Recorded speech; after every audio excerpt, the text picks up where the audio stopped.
Les archives papier nous rappellent que l'histoire n'a pas commencé avant-hier. Bonjour, je suis Denis Dupont et je m'égare souvent avec délice dans les anciens numéros de l'Indépendant. Suivez-moi avec le podcast Je vous parle d'un temps. Juin 1968. Que sera l'agriculture de l'an 1980 ? On peut demander à un journaliste d'être un témoin d'actualité, pas un prophète. Nous nous garderons donc de faire des pronostics. Cependant, le chef d'exploitation qui a aujourd'hui 40 ans, ou le jeune qui aborde la profession après son service militaire, se pose la question, quelles seront les évolutions d'ici 10 ans ?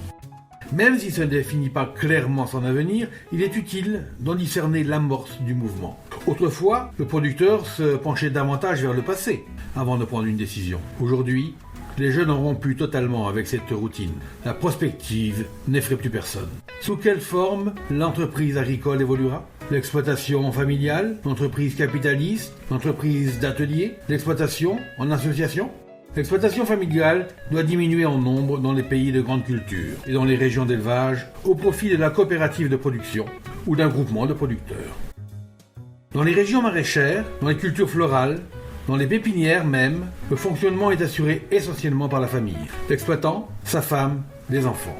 Notre confrère Claude Jouin estime que cette exploitation peut être viable.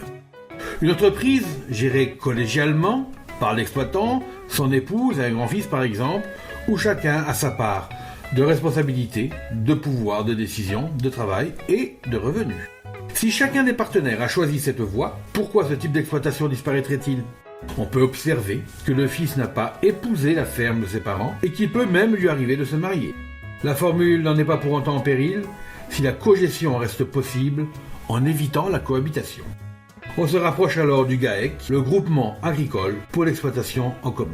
Au cours d'une récente conférence de presse, le ministre de l'Agriculture, M. Edgar Faure, a déclaré qu'il n'était pas sérieux de dire aux agriculteurs de partir. Le plan a étudié le nombre de gens qui vont changer de profession d'ici 1980, avec un nombre correspondant d'emplois ouverts. Mon administration, assure le ministre, n'est pas là pour créer des chômeurs. Dans certains cas, une petite exploitation, même si elle est peu rentable, est toujours préférable au chômage. En réalité, le métier d'agriculteur est de plus en plus exigeant, en compétences professionnelles et en valeurs humaines. L'agriculteur a besoin d'une solide formation générale de base qui lui sera donnée dans les écoles d'agriculture et les lycées agricoles. Le syndicalisme et la coopération doivent favoriser sa promotion. En conclusion, 1980 se prépare aujourd'hui. L'agriculture doit devenir rapidement une activité économique rentable dans un cadre de vie aménagé. Les citadins eux-mêmes, qui désirent vivre à la campagne plusieurs semaines par an, aspirent à y trouver un minimum de confort. La création de gîtes ruraux, encouragée par des subventions et des prêts du Crédit Agricole, ainsi que l'assistance technique gracieuse du génie rural, peut contribuer à l'amélioration rapide et complète de l'habitat rural.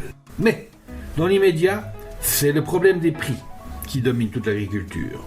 C'est le problème du jour. Aucune exploitation n'est rentable si elle ne peut couvrir ses frais.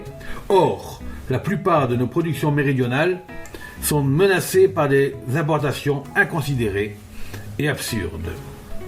Sans doute, nous ne pouvons pas vivre sous un régime de protectionnisme. Les frontières peuvent et doivent être ouvertes aux échanges loyaux, prévus dans le cadre du marché commun, suivant un calendrier préparé longtemps à l'avance. Par contre, toutes les importations perturbatrices liées à des spéculations douteuses, quelle que soit leur provenance, sont dangereuses et doivent être supprimées. Comme le souligne l'éditorial du journal L'Agri dans un article intitulé « Le point de non-retour », l'économie sociale devrait remplacer progressivement l'économie dite de profit. Nous étions en 1968. C'était Je vous parle d'un temps, un podcast produit par l'Indépendant et proposé par Denis Dupont à retrouver ici même chaque semaine. Retrouvez cette émission et toutes nos productions sur Radio Indep et en podcast sur l'indépendant.fr, nos réseaux sociaux et votre plateforme de streaming favorite.